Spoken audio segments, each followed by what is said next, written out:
former mayor actually had an earlier goal which has not been met, I understand. So we have another goal. We want to be carbon neutral. We missed our first one. So my question is, what specific steps, if any, should the city take to meet this goal? And are there innovative ideas from elsewhere that should be considered? Well, actually, emissions have gone down about 4% over the last 10 years, which is quite an accomplishment with all the people who are moving here. But the urban forest plan its goal was to increase the canopy by 30%. And with all the development going on and the destruction going on in our neighborhoods, I don't see how that's in sync with that. So one idea actually is the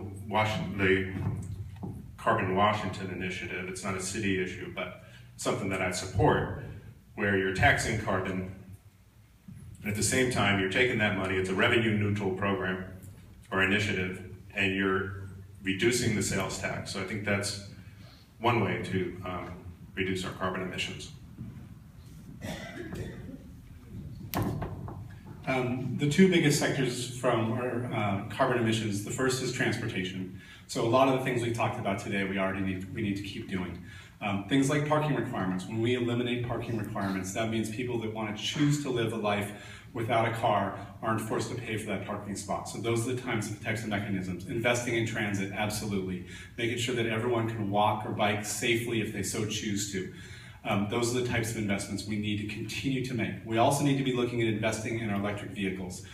We have a 100% carbon neutral electric utility, Seattle City Light. It's been that way for a decade, the first in the nation. We should be leveraging that to fuel our transportation side. The next biggest sector is our buildings use a lot of energy. We have a lot of great programs right now in helping to weatherize them. We have one of the best building codes in the country as far as making sure they're operated efficiently. Things like the Bullet Center are models for how all new buildings should be built going forward.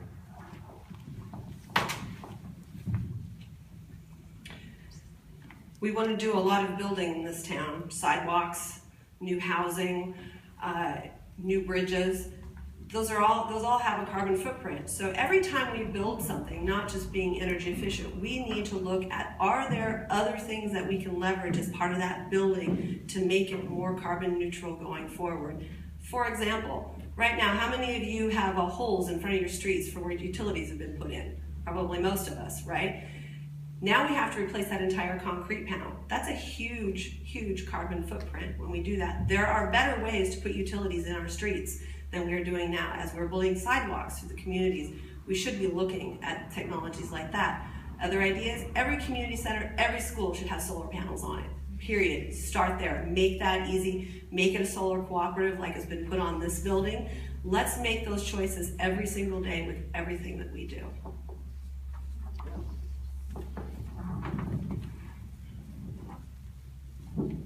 We're on the cusp of some incredible technological developments. Storage batteries are increasing in their ability to store wind and solar energy. These are all big factors that are going to come into play over the next decade. Also, I've just got to say, Shell no, we shouldn't be supporting North Sea drilling. And what about banning the sale of water in plastic bottles in anything less than a 1.5 gallon container? Less than 1.5. Less than 1.5 gallon. Okay, thank you. I'll ask a question of our reviewers back there. Do we